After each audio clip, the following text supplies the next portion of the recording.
Welcome into the Living Room Disciple Podcast. Phil and I are returning from a month-long sabbatical, and we are here to talk about rest. In a culture that increasingly defines us by what we produce, how are we formed as Christians when we decide to stop each and every week for 24 hours of rest, celebration, and trust in God? We are so excited to be back, and we are thrilled that you've joined us for this episode of the Living Room Disciple Podcast, where discipleship finds a home.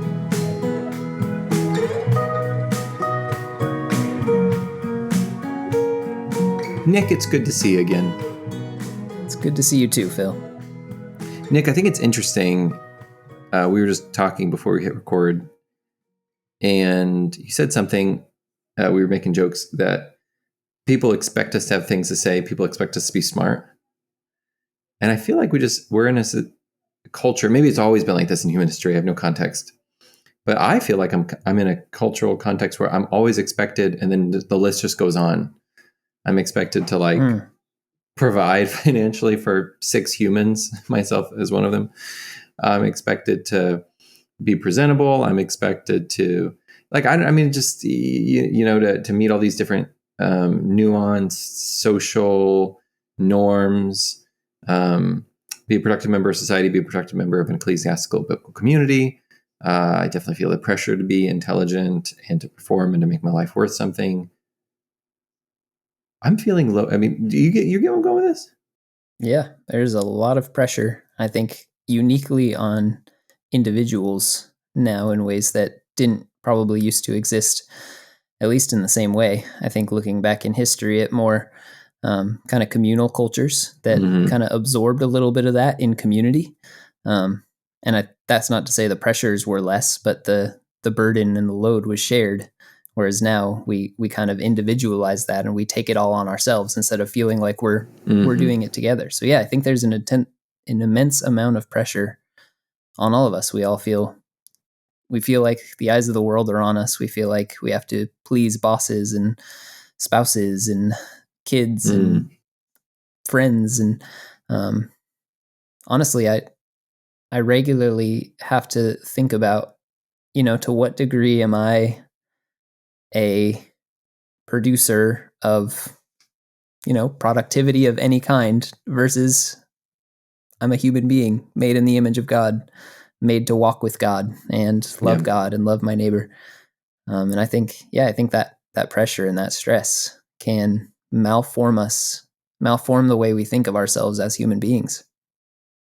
I think the idea of collective versus individualistic mindsets is something we've talked about a lot on the podcast. And it's tough because it's there was times in human histories, and there's still cultures in human histories, or in current history.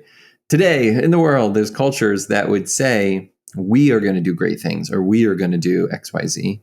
Yeah. Or we are going to be or we are going to do. And we live in a culture here in America and in much of the Western world where it's, I need to do a great thing. I need to be. And I think one of the toughest parts of that is being willing to come to the point of bravery and courage, which I've come to realize it is, to say for this period of time, I'm not going to be I'm going to biblically rest. I'm going to Sabbath. I'm going to take time off, because those moments are deep seasons of trust. Yeah. Mm-hmm.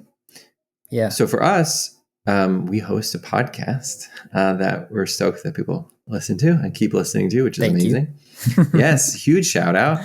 Yeah. And in this sphere, the number one rule, it seems, is always be producing, always be creating, Correct. Always be generating, never ever stop.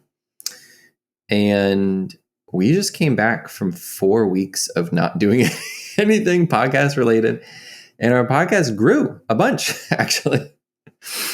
But it was kind of, we're going to dive a little bit in a moment into our personal experiences with taking that time off. But I first want to just throw it out, we should probably talk to people about why we took a break. I think if some of us listen to the introductions of our episodes throughout the month of January, you'll know. But and Nick, you jump in on this. We kind of came together as a team early on, and that was one of the driving ideas, was that if we do this, we want to do this with trust in the Lord, and we are going to take a month off this every single year. And I think for the only reason of we need a break. Running a podcast on top of being parents and working jobs and other things that we're doing inside church or whatever is a lot. I don't know. Were you nervous when the time came for us to like not do anything podcast related? I wouldn't say I was nervous. I think I felt like we had prepared, and I think we had a lot of conversations about, trusting in God's provision and putting it in his hands. And regardless of what happened over that month, it was in God's hands. And I think the integrity in having a podcast about spiritual formation, having a podcast that says, how do things form us? And then saying, you know what, we're not going to make decisions based on what's the most productive or what's going to give us the most growth. We're going to make decisions based on what is spiritually formative, and not just to do it, but to model it to listeners as well. That this is a core value for us. And so I think part of what happens there is we give ourselves a chance to be formed into people who trust God to take care of things when our hands are not on the wheel, to let him run cruise control, right? And so, that's part of the key to Sabbath, I think, is trust. That when I step back, I don't actually lose my intrinsic value as a person because I'm not producing something. The things that we produce are not suddenly going to be destroyed because we take our hands off of them. But we actually serve a God of more than enough, not in some prosperity gospel way, but he is the creator and sustainer of all things, and we can trust him, that all things are in his hands, and he can do what he will. I want to repeat what you just said, though. I think that was so important. Like, if you back up, there's almost something about the fact that taking rest and not producing anything is like a declarative statement that your worth and value is not in production and in what you create. Yeah.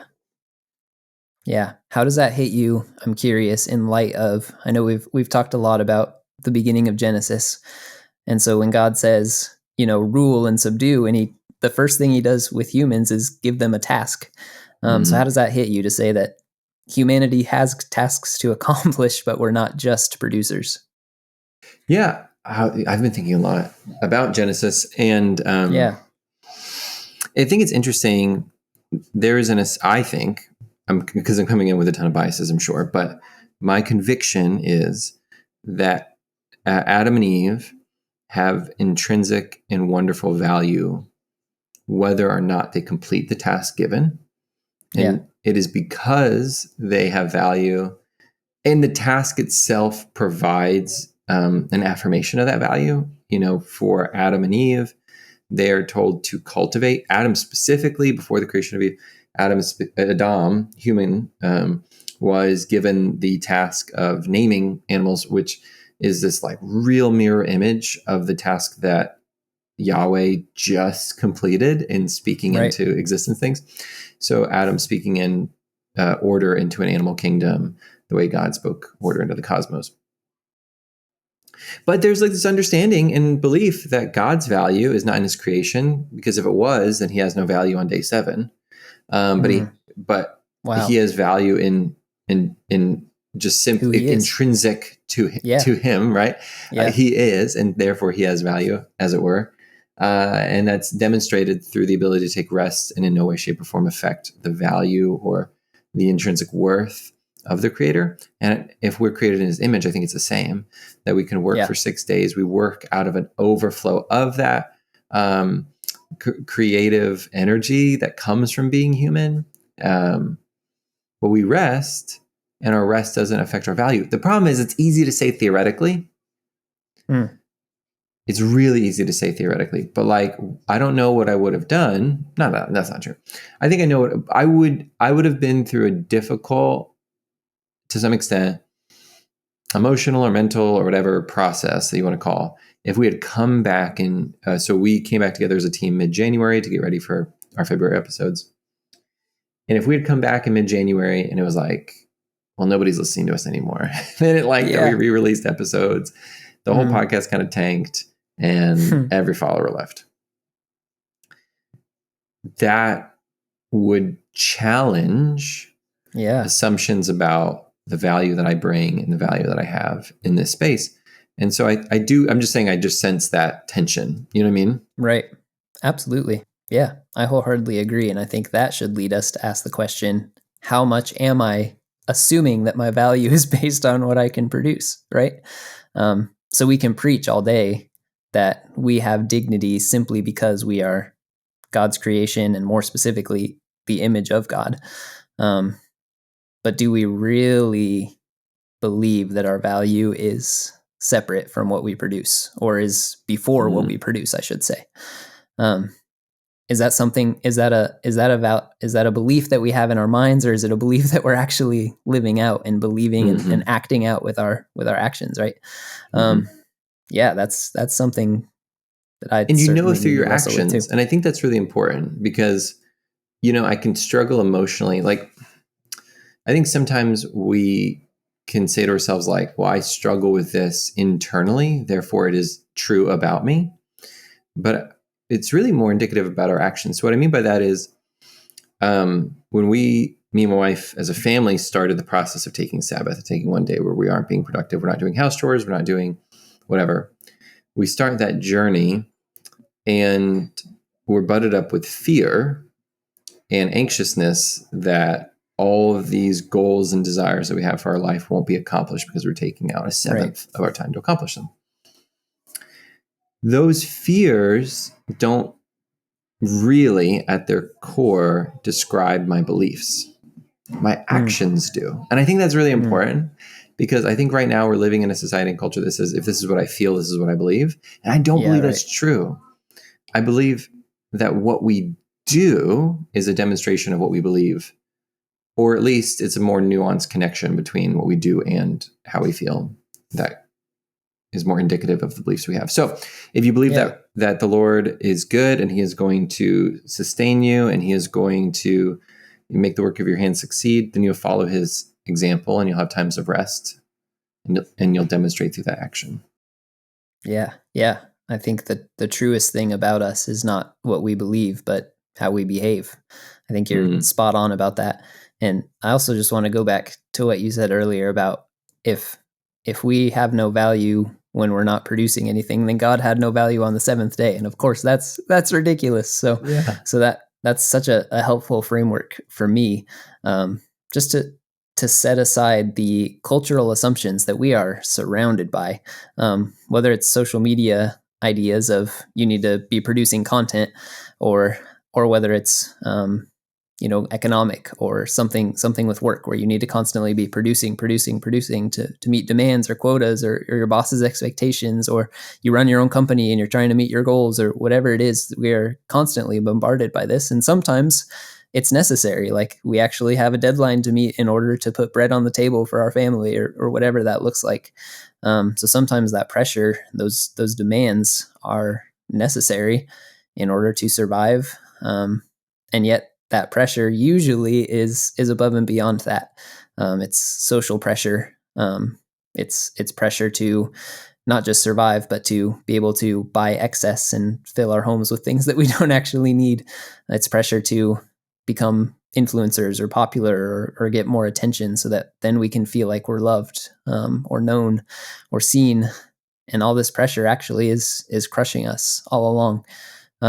So I think one thing that Sabbath does is it's a countercultural force. It's a practice that takes us out of this world and, in a sense, engages us in the next world, right?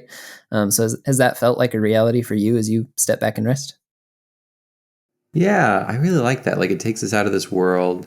I would say, and I know you'd agree with this, you're actually one of the people I think that's kind of helped me acclimate to this language. It helps me root deeper into the citizenship that I have in the kingdom. If Jesus is Lord of the Sabbath and he's the Lord of my life, if like he's Lord over these things, and I'm in his kingdom, then I don't know. I can't really describe it as much. But when me and my wife rest, or I'll go back to just with the Living Room Disciple, our podcast, and taking a month off. When doing that, like taking a full season really off, reminded me of the kingdom that I'm in, and the point of the podcast, and the purpose of what we're doing, and gave me kind of like a fresh understanding of like what the Lord's desiring for it. Like it was in rest and in the building up of rest that I also became like refocused. Was that like a similar experience you had? Or, I mean, how was it different for you being off? Yeah, absolutely. There's this weekly pressure of, I'm sure you felt this tension too, where for listeners, we record on Tuesday nights most of the time. And usually Tuesday about 7:00, there starts to be this pressure of like, man, I'm so exhausted, but I'm really excited to have this conversation, but it's a lot. I worked all day today. I was with the kids, but I'm excited. So it's this constant battle, this constant tension. So when when the conversation isn't at the end of Tuesday night, of course, there's the missed element of friendship and getting to talk about nerdy things that we love talking about. But at the same time, there's this sense of just like being able to lay down and give it to the Lord, right? And so it's just kind of this release that I am not expected to carry it constantly. And so I think that's a blessing. I think it was in the Bible Project series on Seventh Day Rest. I might be wrong about that, but I think that's where I heard this, that as the temple is a sacred space that is different than space outside of it and is a embodiment of God's Eden presence, kingdom come on earth as it is in heaven in the Old Testament.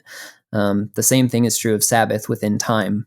So what the temple is in space is what the Sabbath is in time. It's a holy space of God's presence, of God's kingdom to come, that is set apart from the time around it.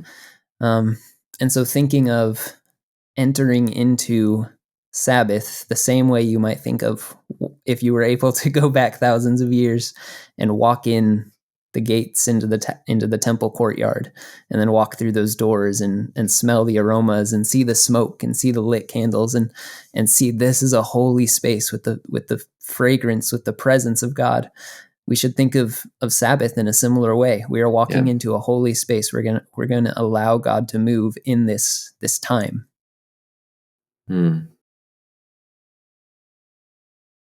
It's just like, I don't know.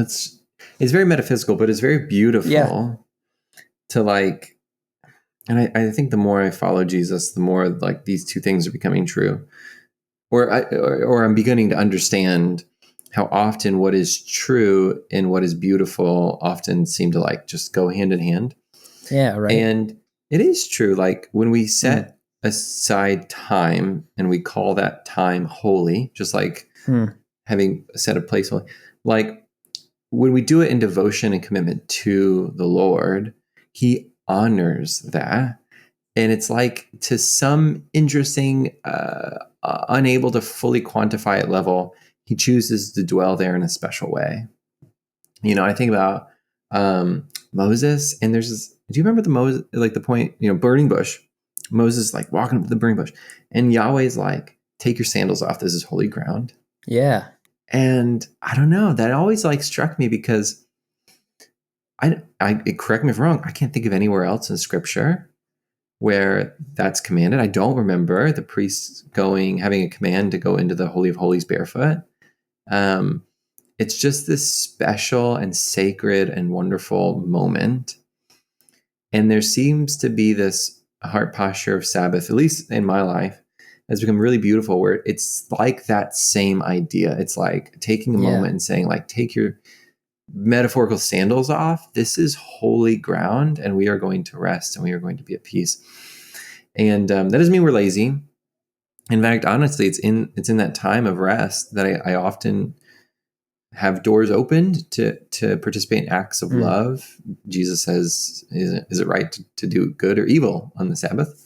Right. And we'll probably, I don't know, we should probably talk about some practical, like how to do Sabbath in a moment. But one of the very practical things that we've learned is having Sabbath at a regular cadence in our life is that oftentimes it's the time to do good.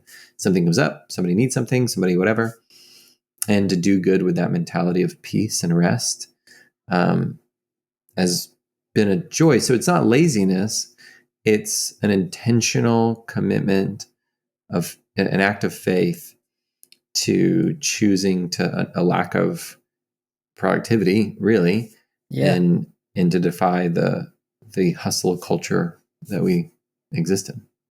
Right. And this might sound kind of silly, but I think in a way, like you're talking about how Sabbath is not laziness. In a way, it's actually harder than just continuing to do what you've been doing the other 6 days. It's almost more difficult because, as we talked about at the beginning, you're laying down your identity for a day and saying, I'm not going to do any of the things that I usually allow to define me and make me who I am. And were we even podcasters for a month? Yeah, right. I don't even know. We're laying down our sense of self-reliance and independence, and I can do this on my own and pull myself up by my bootstraps. And we're saying, nope, I'm taking 24 hours or a month off in this case, and we're just going to see what God does and how God moves. And there's no pressure on that. Like, it would have been totally okay if the podcast tanked over that month, and God is going to do what God is going to do, right? I still would have been a little salty, but I'm tracking with you. Absolutely. Kind of kidding. I don't know. Yeah. No, I absolutely understand. I'm just thinking about the story where the disciples are on the boat in the storm and Jesus is just down below napping and the disciples are freaking out because they think they're about to die. And in how many ways is that just a parable of our life today, where we're freaking out and there's waves and wind and storms and everything's crashing up against us and there's immense pressure and fear and anxiety against us.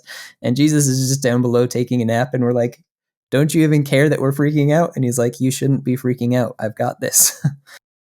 And I think the most interesting thing, because I think that's actually a really good one, a good story to talk about. I think the problem is stories like that, when they become trite because we heard them so much, I don't think that Jesus ever indicated that these aren't genuine, real threats. Being on the Sea of Galilee in the middle of a storm would be terrifying. Like, death is like a thing. Like, you know what I mean? Like, that's like a real possibility. Like, I don't ever get the indication. Like, Jesus weeps when people die. Like, Jesus never makes danger or a threat of danger into a trite, don't be worried about it type mentality. I think this actually goes back to our conversation last year with, was it Becky Castle-Miller? When we talked about language and great. So fun. Picking our favorite episode was gnarly hard. Anyways, but I just think that some of these words don't translate well. And for more context, check out that interview.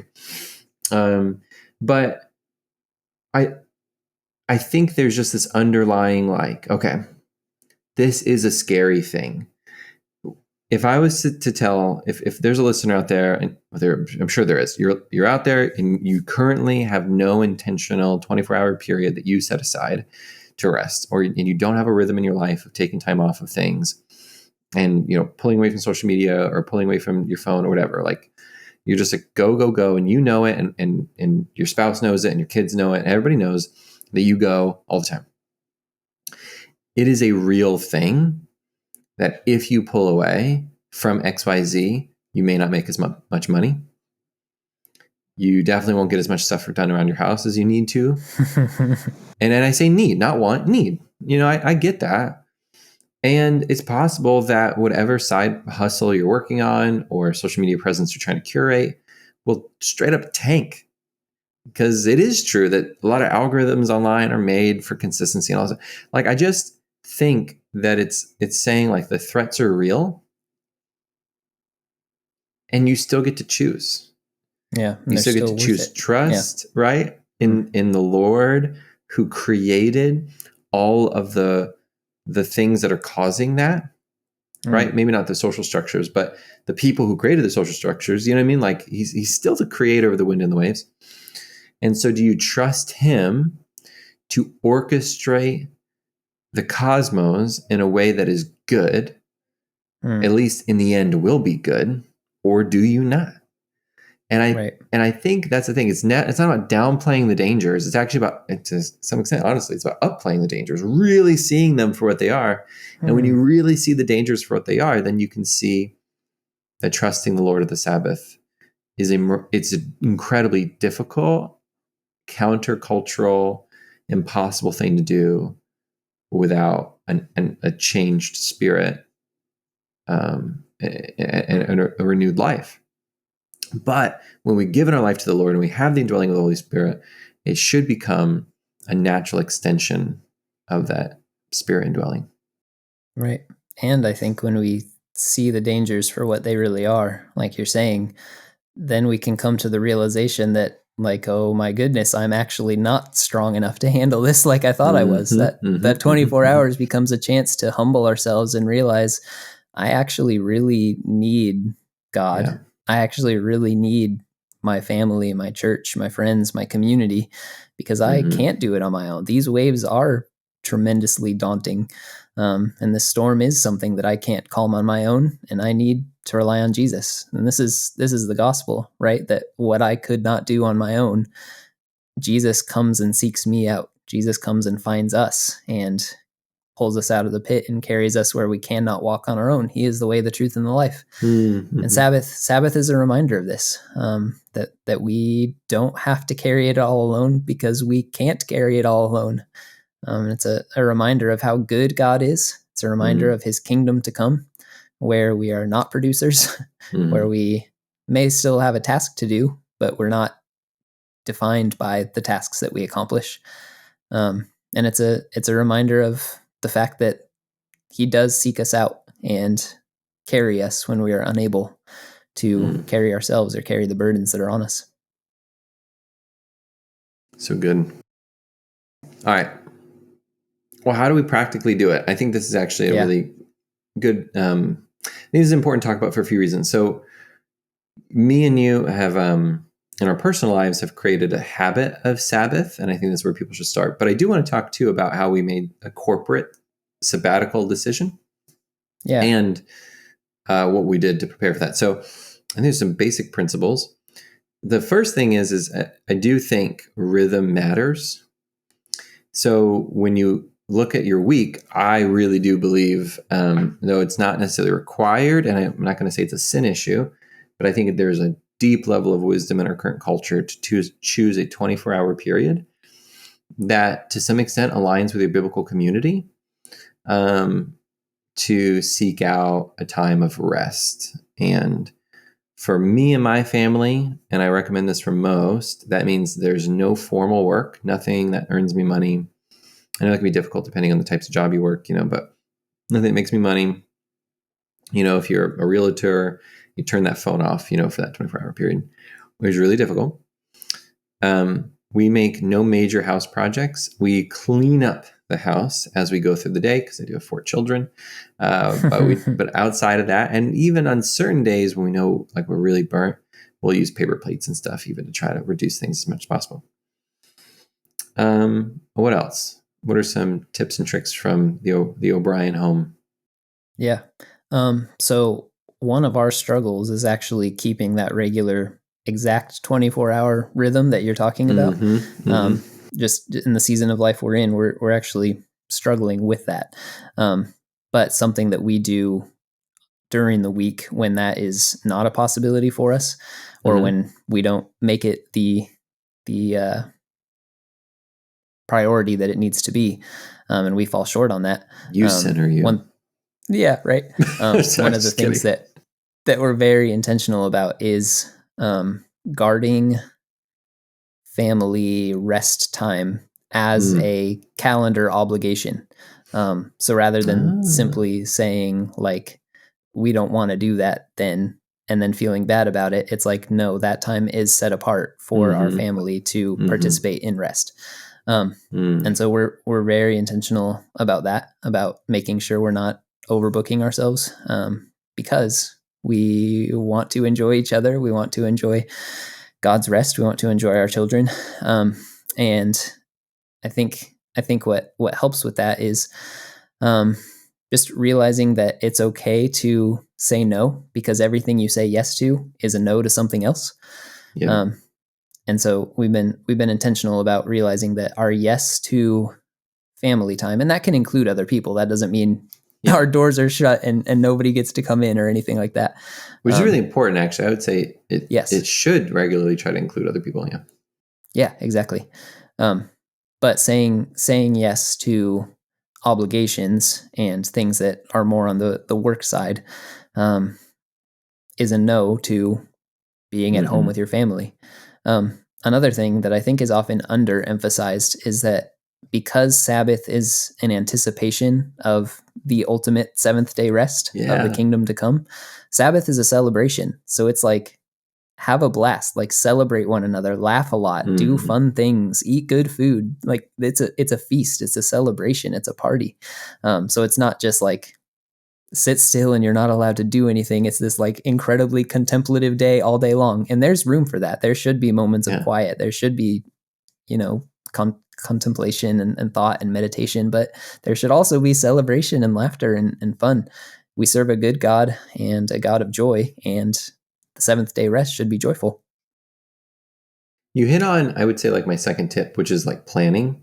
And that's kind of, we're talking about like reserving that time. And, for us, we do sundown to sundown versus like a day. I just noticed that's super helpful for us. So we do from like Friday at sundown to Saturday at sundown. And I don't know why, but something about that makes it 1,000 times easier. We were doing essentially when we woke up on Saturday to when we went to sleep on Saturday. And that was really difficult. But planning, and part of the planning is getting things done ahead of time. Right. So me and my wife almost like joke. My wife's really good about this too. But like Friday before sundown, we do like the rush. Like we clean the whole house, try to get all the laundry. If we're getting a load of laundry and it's getting in now, you know what I mean? Like we do all this work Friday before sundown to get ready for the rest. And that's actually one of the things we did for the Living Room Disciple as well. And I say we, and I really mean Eric and Anissa. Shout out to just those champions who scheduled posts and did extra editing in the weeks and months leading up to our time off. That way, even though we were posting our favorite episodes through the month of January, nobody was working on them and they were all scheduled ahead of time. So to take that month off, there was extra time that went in ahead of time. And I can already hear somebody saying, then why take the time off? Why not just... And I think that's the next important thing about Sabbath or sabbaticals, which is the third thing, which is disconnect. And so I think sometimes we don't consider rest, or we don't consider connection to online space and our phones, especially. We don't think of like sitting and like, I'm just going to say like looking at TikTok or Instagram or whatever the cool kids are on these days. And we don't see that as like exhausting. Yeah. Until we've done it for 2 hours. Really, and then actually suddenly restful. we're tired. Yeah. Yeah.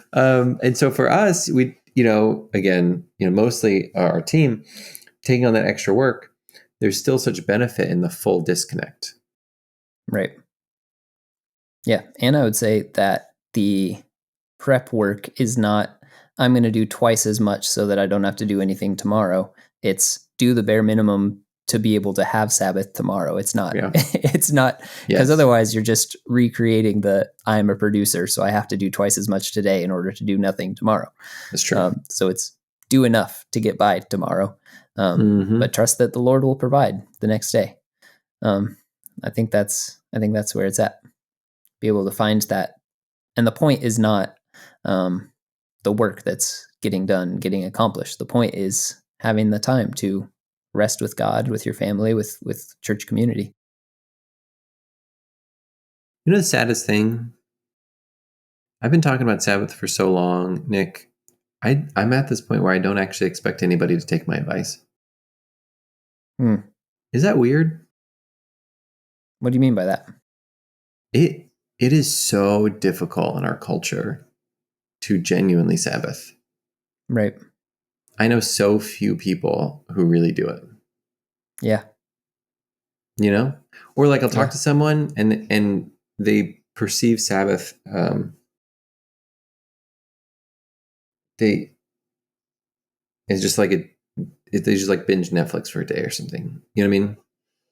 And I don't know, and there's always excuses. It's always like I can't or I will one day. Like I don't know, like I think I'm becoming not jaded, but like it is one of the most difficult and countercultural things to do. Like I don't know if we could say that enough.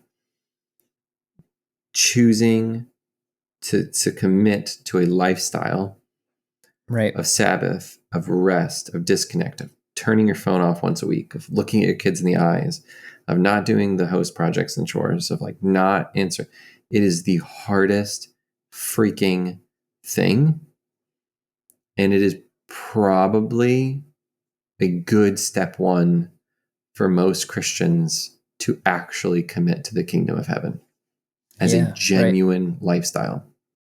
Yeah. It's a day living as if the kingdom of heaven has already arrived. You get to tune out the news. You get to tune out the just brokenness that surrounds us.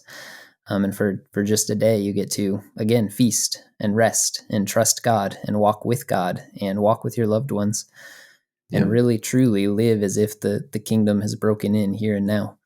And yeah, it's incredibly countercultural and a difficult step to take. But I think what's found on the other side, at least my experience has been, what's found on the other side is actually tremendous joy.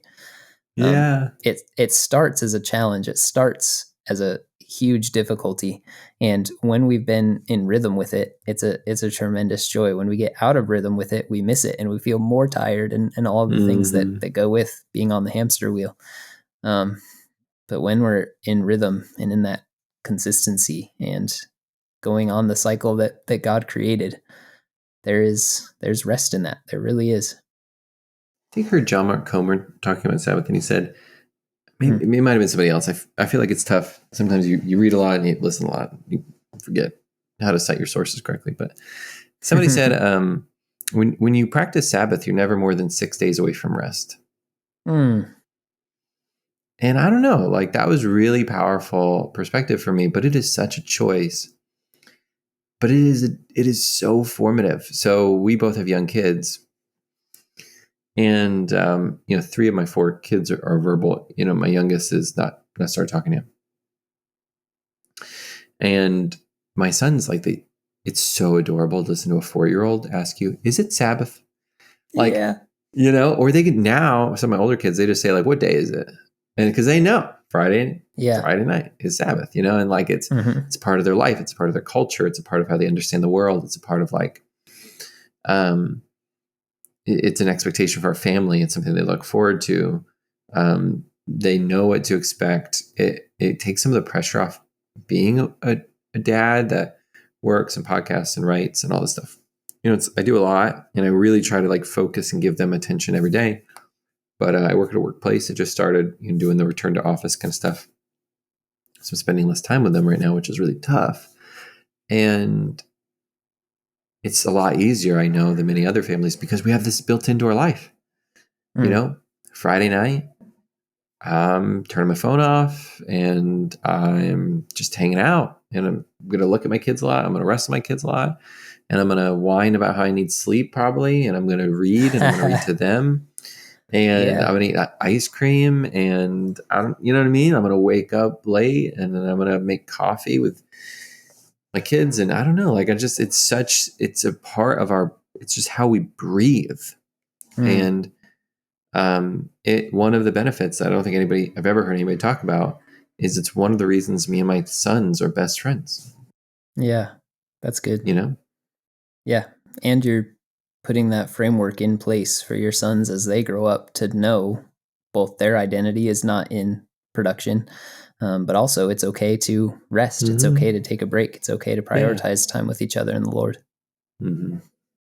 Yeah. I think a lot of us are on the hamster wheel of waiting for the next vacation.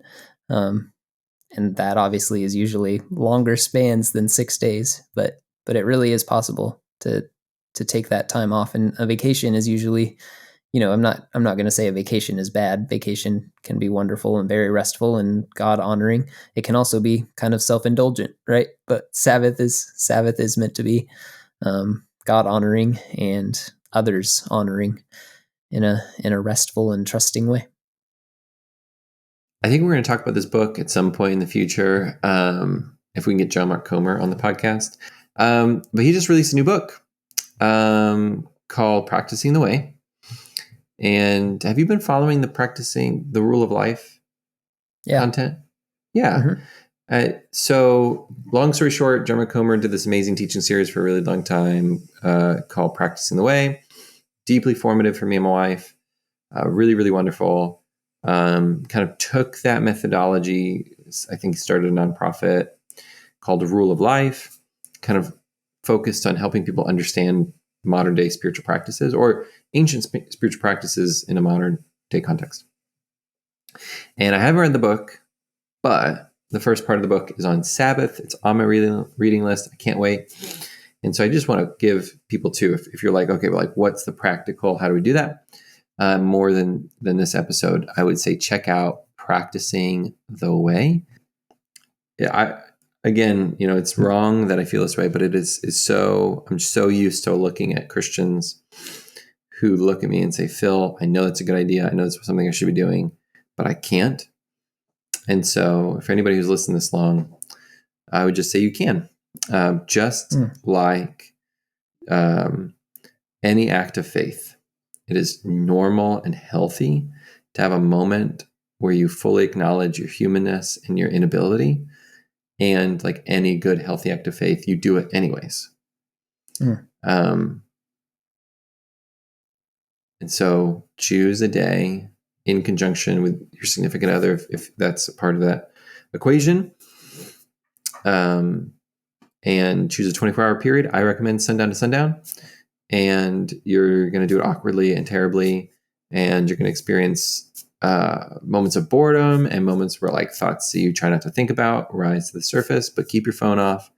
Brew a cup of tea, read, do what you like to do, walk on the beach or go on a walk around your neighborhood and rest and think about the Lord and laugh and have adventures, but have a day of the week that becomes a rhythm. And if you're in a larger kind of thing like what we're doing here, maybe there's you're working on a book or you are working on a podcast or you're working on whatever. Ask yourself, what would Sabbath look like from this? What would rest look like from this? Thank you for tuning in to the Living Room Disciple podcast. Praying this episode was a blessing to you. And thanks so much. Many of you have been listening for like the whole past year, and it's been fantastic. We're stoked for year 2 of the Living Room Disciple. So make sure to share this episode with a friend. Also, check out thelivingroomdisciple.com for more information about who we are and how to support us on Patreon. Huge shout out to Anissa Live for all the production work and getting this episode cleaned up and making me and Nick look marginally intelligent, hopefully. And thank you to Eric for getting this episode out into the world for all of you to listen. And also to Daniel Ramirez, who composed the music for this episode. And as always, thanks to you for being willing to listen and to grow. It is a pleasure hosting the Living Room Disciple podcast, where discipleship finds a home.